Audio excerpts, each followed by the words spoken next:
how do you prevent the cancer of like these three main cancers in men? Obviously. And the answer's in front of you. Stop smoking, stop drinking, and good diets, that will be a prevention? Good diet will keep you healthy, but I don't. Yes, so there are, for example, currently your diets, especially the canned foods and the increased pesticides, not having fresh food, kind of a thing. Going for all your fast foods, especially the fries and the burgers and things like that. These are known to actually cause in some extent colon cancer and things like that have been linked to it.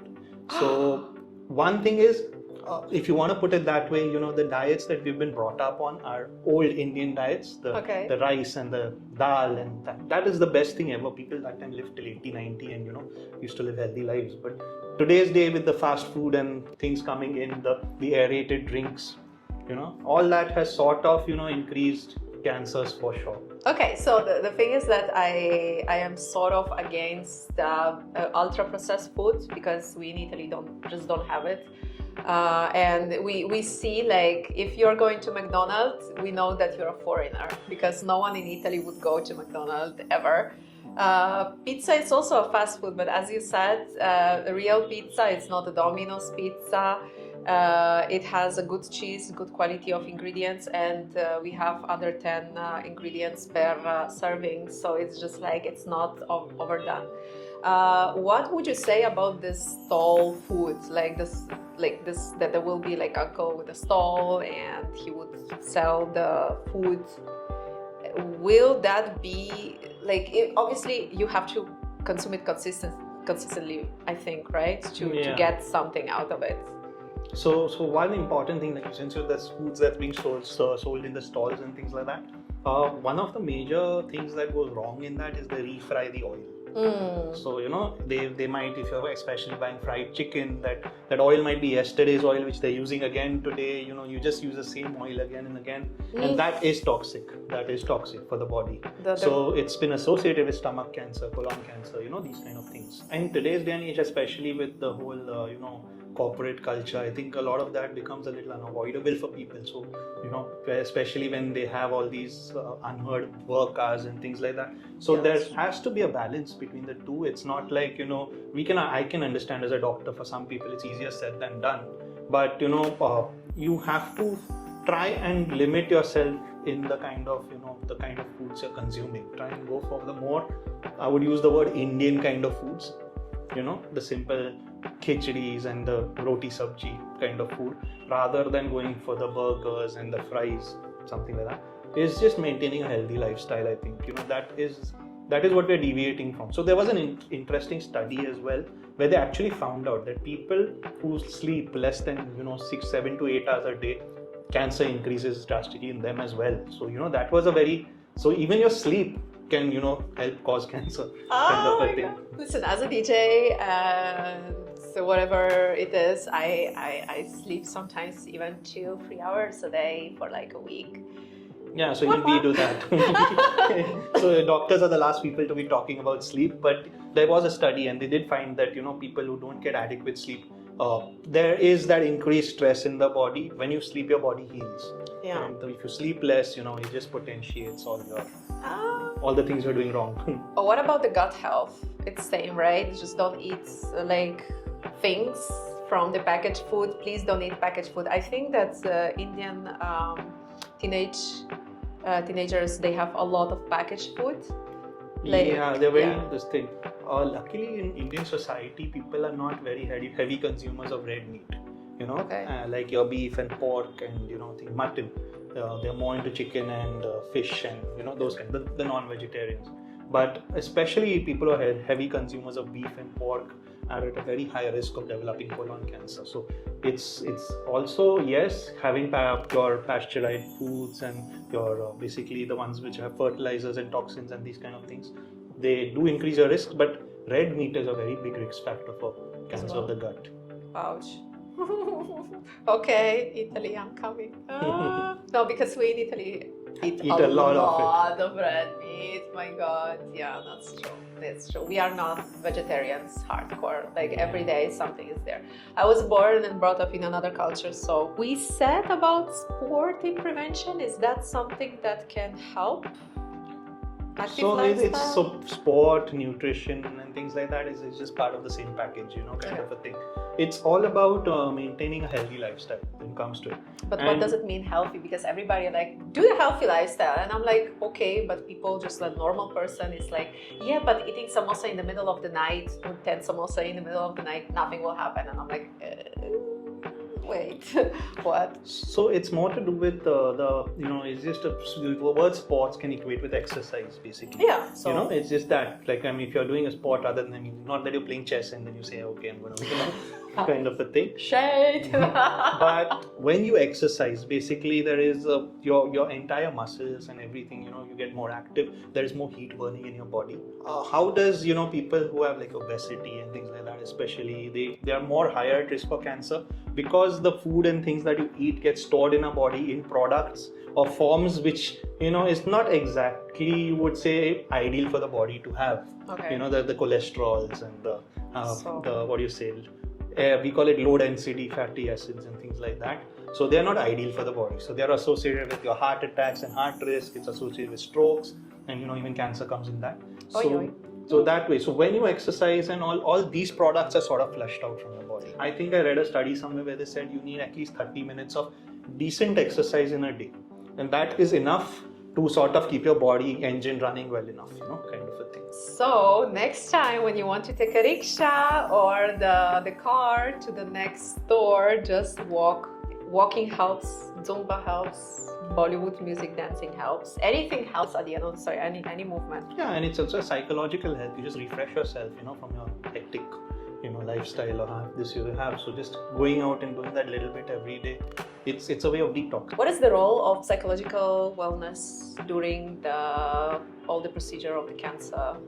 And so then this is a very important topic actually, which I would want to talk about a little bit.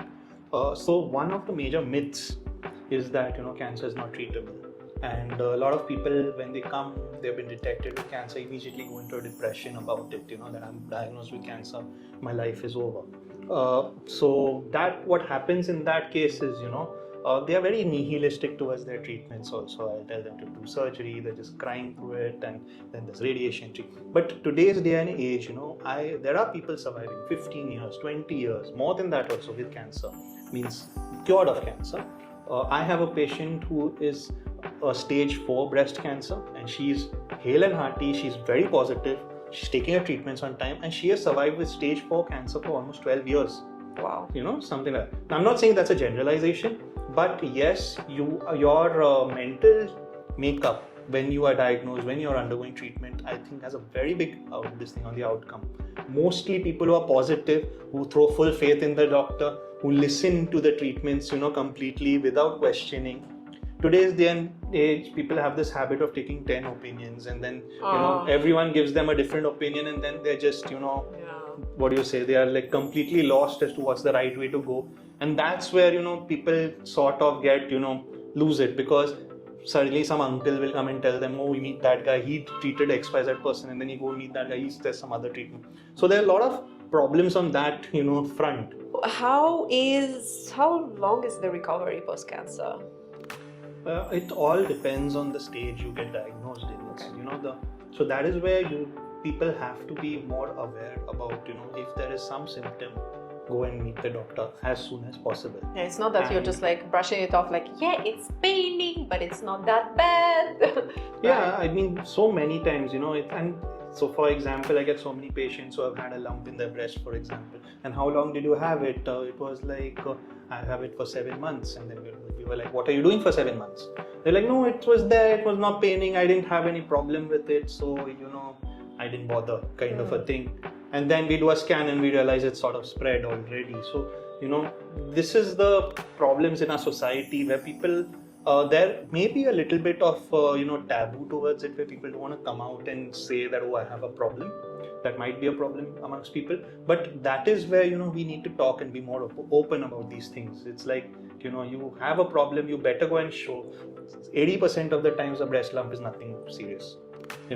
20, it's only 20% of the time. But then, people are like, oh, I don't want to go and get, what if it turns out to be cancer, kind of a thing. So, oh, come on, this is childish. Just go to the doctor. Just go, take the first step. I know it's hard, but it's just necessary for you to sleep peaceful and be there for your family, right? Like if you're saying that I value my family, put yourself first in that situation. Because if you will go untreated, you're gonna die, and tomorrow you ain't gonna be there for your kids, grandkids, and everyone in between, right? I'm saying that to women because usually women are the ones who are just like, ah.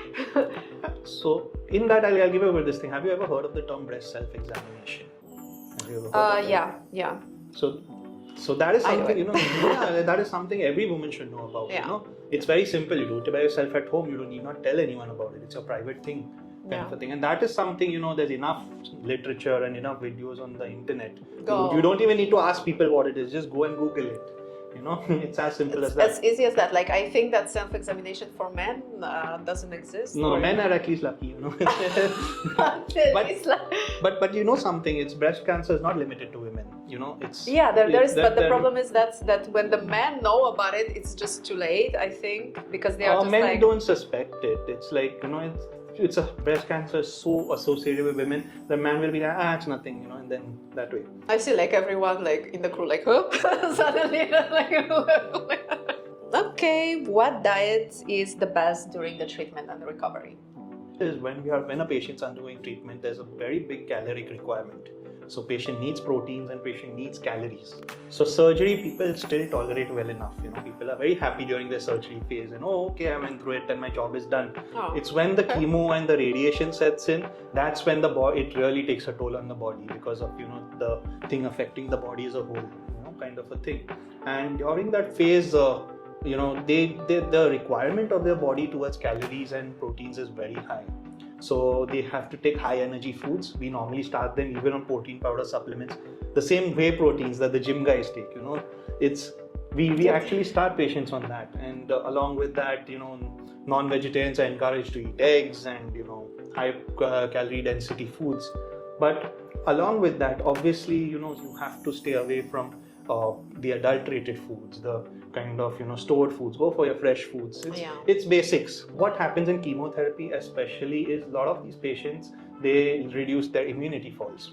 So we don't encourage them to have fresh foods because they might have an infection or something which so we sort of tell them to avoid salads. We tell them to go for the cooked foods more. Because you get an infection during chemo and it just makes life healthy, kind of. Okay, so don't go for that. Just cook your food. Don't overcook it. Don't overprocess it, please. Yeah, go al dente. Go al dente. Okay, so that's that. I think that was we scratched the base of the information, and we know better how to act, what to do, and what are the required things to just be healthier and to prevent, and in case you have to cure, what is the cure, where to go, what to do, and please don't smoke. For the love of your family, please don't smoke, because this is one of the most important things that I think that people have to. And don't chew anything don't put dirty things in your mouth. Like, how dare you? Okay, so hey, I just said that. Don't at me. Party, have fun, eat great food, and see you next time. Thank you. Yeah, pleasure.